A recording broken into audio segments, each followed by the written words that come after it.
Jacques Ducerf, bonjour. Bonjour. Bienvenue sur le plateau Transition 2020. Vous êtes le PDG du groupe Ducerf.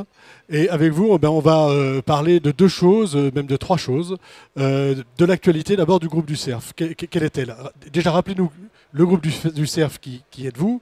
Et puis ensuite, votre actualité ici. Alors, le groupe Ducerf, c'est un groupe qui est basé en Bourgogne, qui a plusieurs activités. La première activité, c'est une activité d'exploitation forestière et de scierie, avec 3 sites de production. Donc le site principal qui est basé à Vannes-lès-les-Charolles. On a un site secondaire dans la Nièvre, dans un pays qui s'appelle Biche. Pour Ducerf, c'est bien d'être implanté à Biche. Et puis on a un troisième établissement qui se trouve en Haute-Saône, une petite scierie en Haute-Saône. Ça, c'est la première activité. On est spécialisé dans la transformation des bois feuillus et principalement du chêne. Et puis on a également une deuxième activité, une activité deuxième transformation, donc où on fabrique notamment, on colle du bois, on l'aboute, on le colle pour faire des panneaux d'agencement, pour faire des panneaux massifs, pour faire des carrelets lamellés collés pour les fenêtres et les portes. Et puis depuis quelque temps, on a développé une nouvelle production de bois pour l'extérieur à partir de bois modifiés thermiquement, traité haute température. Traité haute température. Vous pouvez nous rappeler ce que c'est qu'un bois traité haute température et pourquoi on le traite, pourquoi on le chauffe, pourquoi on lui fait autant de mal? Le principe du traitement haute température, c'est un principe qui a été développé par l'école des mines de Saint-Étienne il y a déjà un certain nombre d'années, mais qui a été industrialisé beaucoup plus récemment. Le traitement haute température, on met du bois dans des fours dans lesquels on a maintenu une surpression pour éviter que le bois ne brûle, et on chauffe le bois jusqu'à des températures de 210-220 degrés. Et quand on chauffe le bois comme ça, on modifie sa composition moléculaire, lignine, cellulose, hémicellulose. Et une fois que le bois a été modifié comme ça, il n'est plus attaquable ni par les insectes ni par les champignons, donc il devient naturellement durable. Il devient naturellement durable. Et ça permet d'utiliser de nouvelles essences, des essences qui a priori n'étaient pas faites pour l'extérieur. Alors, avec cette technique, on peut utiliser tous les bois. Donc nous, on traite tous les bois dans notre installation, donc aussi bien du chêne que du frêne, du peuplier, etc. Mais on peut traiter également des bois résineux. Nous, en ce qui concerne notre entreprise, on traite essentiellement des bois feuillus. Et effectivement, comme vous le disiez, cette technologie permet de rendre durables des bois qui ne le sont pas naturellement, tels que le peuplier ou le hêtre. Donc c'est quelque chose qui donne par exemple au peuplier, qui est une essence qui a connu quelques difficultés, une nouvelle vie quelque part. D'accord. Alors vous avez une deuxième activité qui est celle de président de l'APECF. De quoi s'agit-il? L'APECF. Alors l'APECF, c'est une association qui dépend de la Fédération nationale du bois et qui a pour but de faire la promotion des essences feuillues en France.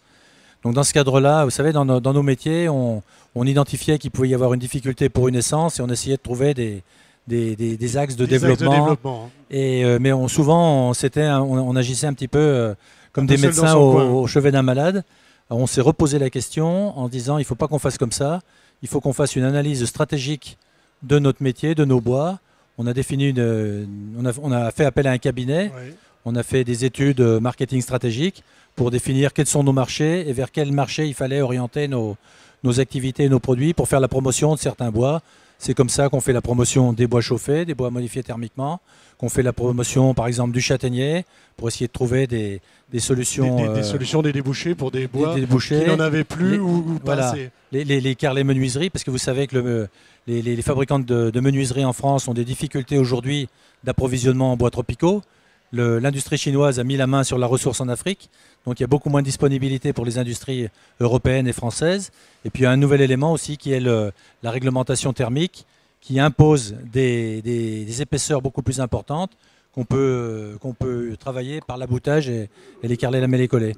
Ce qui fait qu'on redonne là aussi beaucoup plus d'impact à nos essences feuillues françaises. Voilà. L'idée est vraiment de développer le bois français et par des solutions d'aboutage. Oui, un exemple par exemple on parle de menuiserie, mais sur les menuiseries intérieures, les blocs-portes, pendant des décennies, les fabricants de blocs-portes industriels, de blocs-portes français, ont fait ça avec des bois d'importation, du tohari, des bois d'Amérique du Sud. Et là aujourd'hui, le hêtre, qui était une essence difficile à commercialiser, oui, retrouve une nouvelle vigueur par rapport à cette utilisation. D'accord.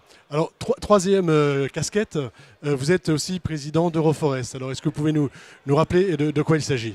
Alors, Euroforest, c'est une foire qui a acquis en une vingtaine d'années une reconnaissance internationale, puisque maintenant, en ce qui concerne ce type d'organisation, qui sont des foires forestières en milieu extérieur, on fait démonstration en forêt. Et en 20 ans, Euroforest est devenu la 5e foire mondiale, ce qui est quand même un critère. Donc l'originalité de cette manifestation, c'est de pouvoir se passer en extérieur, de faire des démonstrations, faire appel à la fois aux visiteurs professionnels qui sont là pour acheter du matériel et voir des expérimentations, et puis le grand public aussi pour essayer de découvrir ce que c'est que le travail en forêt. Le travail en forêt. Et donc, la prochaine foire. La prochaine foire aura lieu donc, les 19, 20 et 21 juin prochains, 2014, à Saint-Bonnet-de-Joux, c'est dans le département de Saône-et-Loire. Nous avons aujourd'hui 285 exposants d'inscrits, 410 marques représentées à peu près. Nous attendons 35 000 visiteurs. Saint-Bonnet-de-Joux, c'est un petit pays où il y a 1000 habitants. Ils vont voir pendant 3 jours débouler 35 000 personnes. D'accord. Écoutez, Jacques Ducerf, merci. Merci d'être venu jusqu'à nous. C'est moi qui vous remercie. À bientôt, au revoir. Au revoir.